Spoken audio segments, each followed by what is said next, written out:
अन्यत्र नहीं मिलेंगे। सबसे ज़्यादा भक्त बुंदेलखंड की धरती पर मिलेंगे और बुंदेलखंड में अच्छे सुंदर दिव्य तीर्थ स्थान भी हैं ऐसी धरा पर। बोलिए भक्त वत्सल भगवान की जय। भक्त और भगवान की कथाएं तो बहुत हैं। आइए चलते हैं उस क्रम की ओर कि एक और दीनहीन गरीब पर भगवान कैसे कृपा कर देते हैं। जो बिल्कुल आज के समय में हम तो ये मानते हैं कि हर व्यक्ति गरीब है, कोई अमीर है ही नहीं, क्योंकि मांगने के लिए तो इस संसार में सब खड़े हैं, सब खड़े हैं। तो भगवान से मांगना चाहिए, कभी किसी के सामने मांगना नहीं चाहिए। परमात्मा से मांगो तो सब कुछ मिल जाता है। सुदामा जी का चरित्र आया है, बहुत सुंदर कथा आती है, लेकिन हम तो ये जानते हैं कि हर व्यक्ति आज का सुदामा है। और अगर वह माँ सुशीला बन जाए, सुशील स्वभाव से बन जाए, तो सुदामा हर घर में और सुशीला हर घर में हो सकती है। तो कभी लड़ाई होगी ही नहीं उस परिवार में,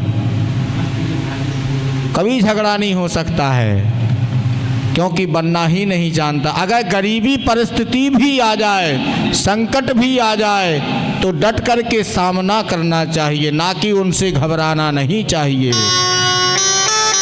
डरना नहीं चाहिए। तो भगवान तो ऐसे कृपालु हैं, दयालु हैं। एक बार आदर्श सुशीला का परिचय सब देते हैं कि सुशीला जैसी नारी बनना चाहिए। अगर हर घर में, प्रत्येक घर में वह सुशीला जैसी माँ हो जाए तो उस घर का उद्धार हो जाएगा। कि जो समस्त संकटों को भी सहन करती है, तो कभी कुछ ऐसी लालसा नहीं रखती है, अपने पति को समझाती है कि चिंता नहीं करो, एक दिन समय ऐसा आएगा कि अपन को भी सब कुछ मिलेगा। और आजकल की अगर पत्नियां हों तो पहले से तो अपने पति के पहले ठटरी बांध दें, हैं? उनकी इच्छाओं की पूर्ति ही नहीं हो रही है। घर में अगर पड़ोसी के तो कुछ आ जाए, वॉशिंग मशीन आ जाए या टीवी आ जाए या कोई गहने बनवा के ले आए, तो तत्काल लड़ाई है घर में। देखो पड़ोसन आई थी, झुमकी दिखा रही थी हमें, इतनी अच्छी आई बनवा के, हमें भी चाहिए। अरे पहले अपने घर में तो देखो कि है उतना कुछ के नहीं है, देखना चाहिए और कर्म करते रहना चाहिए। परमात्मा को साथ में लेकर के चलना चाहिए, भूलना नहीं चाहिए। सुदामा जी के चरित्र को श्रवण करके अपने जीवन में यह कथा उतारना चाहिए, क्योंकि कथाएं तो बहुत होती हैं और बहुत लोग सुनते हैं जगह जगह जा कर के, लेकिन जीवन नहीं बदल पाते हैं। रोज सत्संग होते हैं मगर सुधरती नहीं दुनिया। क्यों नहीं सुधरती है? क्योंकि कहना तो आता है मगर करना नहीं आता है। अपने जीवन में बस उतारो। तो ऐसे गरीब पर भी भगवान दया दृष्टि कर देते हैं। भागवत जी में श्लोक लिखा है, कृष्णस्यासीत सखा कश्चित ब्राह्मणो ब्रह्मविद्वान् विरक्त इंद्रियार्थेषु प्रशांतात्मा जितेन्द्रियः। इंद्रियों को जीत लो और विरक्त बन जाओ और सदा प्रसन्न रहो। यही कार्य है मनुष्य का, यही करना चाहिए। और भगवान के सखा थे, मित्र थे। आज मित्र कहाँ मिल रहे ऐसे संसार में? अगर कोई मिलेगा भी मित्र तो स्वार्थ के मित्र मिलेंगे। मित्र बनाओगे तो स्वार्थी मित्र मिलेंगे, ऐसे मित्र नहीं मिलते हैं। कहाँ मित्र मिल रहे हैं? लोग बड़े चाहे से कह देते हैं कि वो फलाने हमारे मित्र हैं। आज तक हमारे जीवन में यही पता नहीं चला कि हमारे मित्र हैं कौन। पता चला कि वह मित्र है, मित्र के साथ ही में विश्वासघात कर रहे हैं। ऐसी कैसी मित्रता जीवन की। इस कथा से सब सीख मिल जाएगी, जीवन जीने की शैली मिल जाएगी। अपने जीवन में उतारना चाहिए।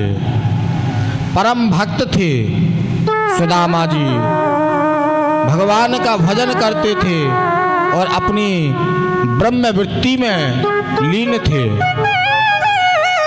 और अपनी गरीबी का हाल किसी को नहीं सुनाते थे, क्योंकि उन्होंने अपने जीवन की इंद्रियों को जीत लिया। जितेंद्रिया, सदा प्रसन्न रहते थे, अपनी आत्मा को प्रसन्न बना लिया। सदा प्रसन्न रहना चाहिए, कोई कितना भी गरीब हो, सदा प्रसन्न रहो। दरिद्रासीद मानसा वेतमानाभिगम च, और उतनी ही उनकी पत्नी थी।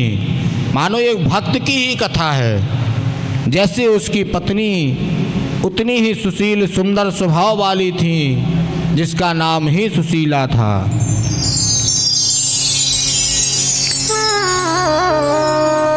एक दिन की बात है, सुशीला जी को लगा कि बहुत दिन हो गए हैं।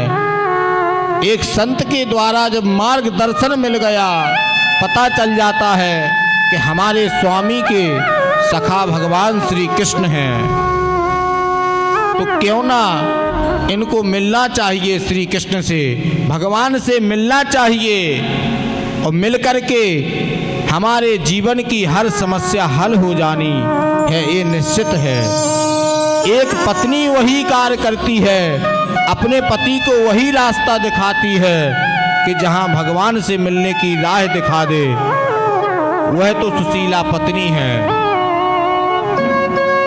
वही धर्म पत्नी है। आज यह सुशीला जी अपने पति को रास्ता बता रही हैं धर्म का, कि आप दर दर जाते हैं, मांगते हैं और 5 घरों में जाकर के मांगते हैं, इससे अधिक जाते नहीं हैं, तो क्यों ना भगवान के पास जाइए और मांगिए, तो वो सब कुछ दे देंगे। दर दर क्यों भटकते हैं? संत जी ने ऐसा कहा और सुशीला जी ने अपने पति को बता दिया। पति उसी समय कहने लगे, हाँ ठीक है तो हमारे बचपन के मित्र वो, लेकिन जाने कहाँ मिलेंगे पता भी नहीं है। बोले हाँ पता हम बता देते हैं, एड्रेस तो हम ही दे रहे, कहाँ है? बोले वो द्वारका में रहते हैं और द्वारका तुम्हें जाना पड़ेगा। अब जब किसी मित्र के घर जाओ तो खाली हाथ भी नहीं जाना चाहिए, कुछ ना कुछ लेके जाना चाहिए। और आजकल के मित्र अगर मित्र के घर जाएं भी तो ऐसे ही पहुंच जात। बोले काय का 20 रुपया खर्च हो जाए हमारे, उनके बच्चन का काय को फल ले जाएं, फल ही नहीं लेके जात। तो ये तो स्वार्थी मित्र हैं। इतने गरीब होते हुए भी मित्र से मिलने इस भाव से सुदामा जी जा रहे हैं, लेकिन सुशीला जी जानती हैं कि ये परमात्मा है, परमपिता है। संत जी ने जो बता दिया था उसी के कहने के अनुसार एक मित्र से मिलने के लिए एक दूसरा मित्र जा रहा है और एक ही रटन मन में लगाए हुए चले जाते हैं। अगर कोई बड़ा आदमी मित्र हो और गरीब आदमी मित्र हो तो बड़े भाव से जाता है वह, कि शायद हो सके कि हमारी सुन ले वो है। उसी समय सुदामा जी अपने मित्र से मिलने के लिए चले जा रहे हैं और गाते जा रहे हैं, कहते जा रहे हैं, नैया किनारे लगा दो मेरी कन्हैया, गरीबी की आहे बुझा दो मेरी कन्हैया। चला आ रहा हूँ मैं तेरे सहारे कन्हैया, ए जीवन की नैया ठिकाने लगा दो कन्हैया। हमारे जीवन की नैया ठिकाने लगा दो। और गाते जा रहे हैं अपने मन में एक ही रटन लगाए हुए, हरे राम कृष्ण कृष्ण हरे हरे, हरे राम राम राम हरे। चलो श्याम सुंदर से मिलने सुदामा, मन में जपत जाए हरे कृष्ण रामा।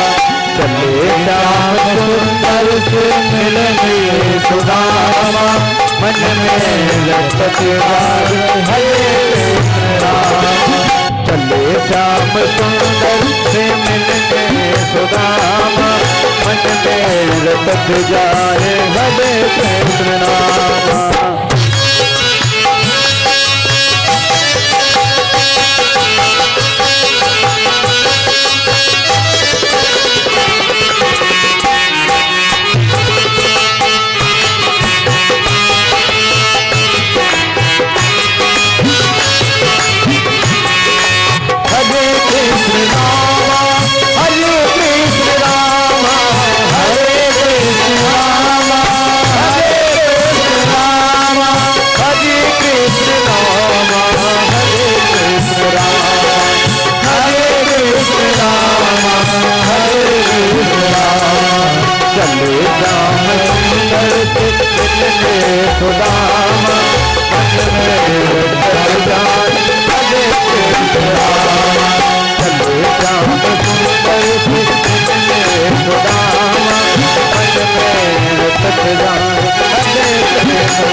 यही भाव गाते हुए चले जा रहे हैं और रास्ते में यही कहते चले जा रहे, राम जी का नाम लेते हुए।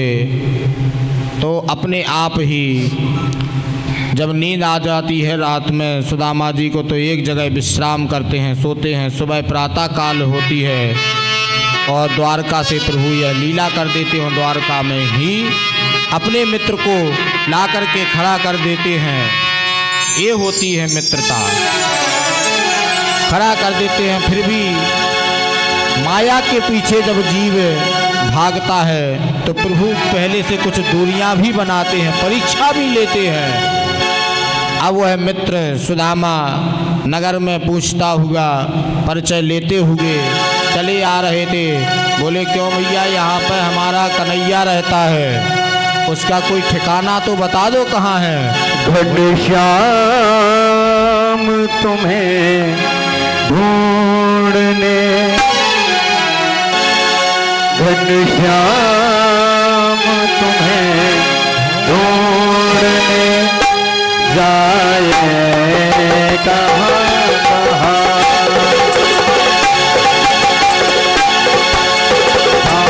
हम तुम्हें ढूंढने जाए कहाँ कहाँ। घनश्याम तुम्हें ढूंढने जाए कहाँ कहाँ। घनश्याम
सुदामा जी ढूंढते हुए, पता लगाते हुए महलों के द्वार पर पहुंच जाते हैं और द्वारपाल से पूछते हैं, भैया हमें अंदर जाना है, कन्हैया रहते हैं यहाँ पर, वही तुम्हारे द्वारकाधीश प्रभु, उनके हम मित्र हैं बचपन के और हमें उनसे मिलना है, मिलन करा दीजिए। और द्वारपाल अंदर जाते हैं, कहते हैं तुम्हारे मित्र आए हैं मिलने के लिए, बचपन के सखा हैं। तो प्रभु दौड़ पड़ते हैं अपने मित्र से मिलने के लिए। सुदामा जी से जैसे ही मिलते हैं, कहीं पर पीताम्बर गिर जाता है, कहीं पर बंसी गिर जाती है और दौड़ पड़ते हैं और गले लगा लेते हैं। तो इस कथा का मतलब यह है कि मानो प्रभु अपने मित्र से किस भाव से मिलते हैं। ऐसी मित्रता होनी चाहिए जीवन में। और इतना कुछ दे देते हैं, परोपकार की भावना हर व्यक्ति को जीवन में रखना चाहिए, क्योंकि सब कुछ प्राप्त हो जाता है सुदामा जी को, 2 लोक की संपदा मिल जाती है। ये होती है जीवन की मित्रता। अब आज तो इस संसार में सिर्फ स्वार्थ की मित्रता लोग करते हैं। एक परोपकार हर मनुष्य को जीवन में करते रहना चाहिए। अगर कोई गरीब है तो उसको जाकर के देखें और उसकी व्यवस्थाएं करें। हो सकता है कि तुम्हारी धन संपदा से उस गरीब की कुटिया में भोजन उपलब्ध हो जाए। यही सबसे बड़ा जीवन का परोपकार होता है। सिर्फ जीवन में और सबसे बड़ा धर्म भी बताया है यही। मानस में तुलसी बाबा ने चौपाई लिखी है, चौपाई लिखी तुलसी बाबा ने, परहित सरस नहीं भाई हो, पग पीरा तुम नहीं अजमाई। सिया राम जय जय राम, सिया राम जय जय राम। पग हित सरित धर्म नहीं भाई हो, पग पीरा तुम नहीं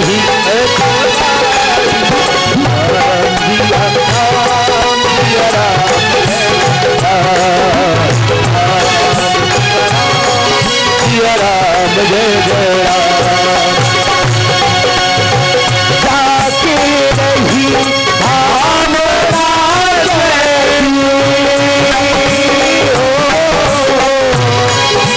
प्रभु मूरत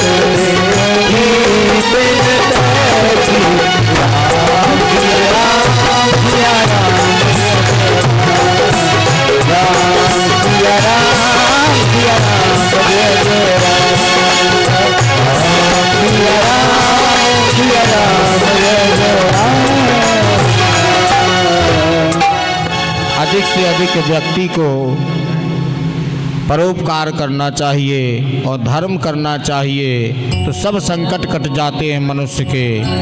आज तृतीय दिवस का सत्र, जो तृतीय दिन का सत्संग चल रहा था बुंदेली प्रेस वार्ता चैनल के माध्यम से, यह होली के पर्व पर तो यह सुसंपन्न किया जाता है।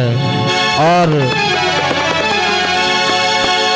बुंदेली प्रेस वार्ता चैनल के माध्यम से समस्त देशवासियों को अब तो भगवान श्री शिव रामेश्वर धाम की कृपा से समस्त देशवासियों को होली की बहुत बहुत शुभकामनाएं। बहुत बहुत उनकी जिंदगी में ऐसे ही रंग गुलाल की तरह रंगीन जिंदगी हो करके और धर्ममय जिंदगी बनी रहे। राक्षस प्रवृत्तियां छोड़ देवें लोग, ऐसा इस सत्संग से अपने जीवन में इस चैनल के माध्यम से लाभ उठावें।